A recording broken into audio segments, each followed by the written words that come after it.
సభలో గవర్నర్ అసత్యాలు మాట్లాడటం దురదృష్టకరమని అన్నారు BRS working president KTR. No mission only కమిషన్లా ప్రభుత్వాన్ని నడుపుతున్నారంటూ విమర్శించారు.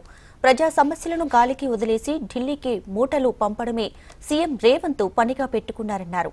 20% కమిషన్ తప్ప విజన్ లేని ప్రభుత్వం ఇదంటూ తీవ్ర స్థాయిలో విమర్శలు గుప్పించారు కేటీఆర్. ఎన్నో అసత్యాలు కూడా పాపం వారి నోటెంబడ కూడా పలకాల్సి రావడం మేము కూడా బాధపడతా ఉన్నాం. కాంగ్రెస్ సర్కారు యొక్క ఘోర వైఫల్యం వల్ల ఈరోజు రాష్ట్రంలో రైతాంగం ఆందోళనలో ఉంది. ఎక్కడికక్కడ పంటలు ఎండిపోతున్నాయి. రైతులు ఇప్పటికే 480 పైచిలకు మంది రైతులు ఆత్మహత్య చేసుకున్నారు.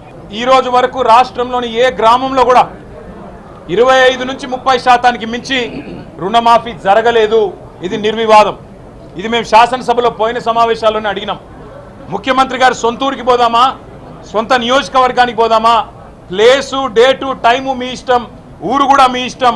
ఒక్క ఊళ్ళో 100% రుణమాఫీ అయితే మేమందరం రాజీనామా చేసిపోతామని చెప్పి కూడా చెప్పినాం. కానీ మళ్ళీ ఈరోజు గవర్నర్ గారి నోటెంబడ రుణమాఫీ అయిపోయింది, లక్షలాది మంది రైతులు సంతోషంగా ఉన్నారు అని చెప్పి అబద్ధాలు చెప్పించి గవర్నర్ గారి స్థాయిని కూడా దిగజార్చి ఈ కాంగ్రెస్ ప్రభుత్వం మళ్ళొక్కసారి తన భ్రష్టత్వాన్ని, తన నీచత్వాన్ని బయటపెట్టుకుంది. పెట్టుబడి సాయం అందని రైతులు రుణమాఫీ కాక, పెట్టుబడి సాయం జరగక, కేసీఆర్ గారి టైంలో ఉండే రైతు బంధును కూడా కనీసం అమలు చేసే పరిస్థితి లేక ఆగమాగమైపోతుంటే ఇవాళ రైతు బంధు మొత్తం అందింది. అది మాత్రమే కాకుండా రైతు కూలీలకు కూడా సాయం చేస్తున్నామని చెప్పి గవర్నర్ గారి నోటెంబడ ఇవాళ అబద్ధాలు చెప్పించడం అంటే గవర్నర్ గారికి కూడా అవమానం. ఇది వారు కూడా గుర్తించాలని చెప్పి కూడా మేము కోరుతా ఉన్నాం.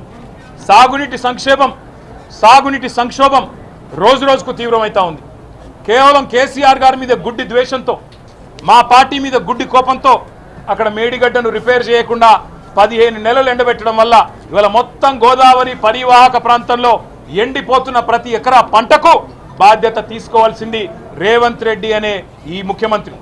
రేవంత్ రెడ్డి అనే చేతగాని ముఖ్యమంత్రి వల్ల ఈరోజు రాష్ట్రంలో లక్షలాది ఎకరాల్లో పంటలు ఎండిపోతుంటే, ఆ పంట ఎండిపోయి అవస్థలు పడుతున్న రైతులు, తమ పొలాన్ని నిప్పు పెట్టుకుంటున్న రైతులు, తమ పొలంలో ఇలా గొర్రెలను మేకలను మేపుతున్న రైతులు వాళ్ళు ఎదురు చూసిండ్రు. గవర్నర్ గారి ప్రసంగం నుంచి ఒక్క మాటన్న వస్తుందేమో, మేము పంటలను ఎండిపోకుండా కాపాడుతాం, మేమున్నాం, ఈ ప్రభుత్వం భరోసా ఇస్తున్నది, మీకు రిపేర్ చేస్తాం మేడిగడ్డను, ఇన్ని రోజులు కేసీఆర్ గారి మీద గుడ్డి కోపంతో తప్పు చేసినాం అని ప్రాయశ్చిత్తం చేసుకుంటారు అనుకున్నాం.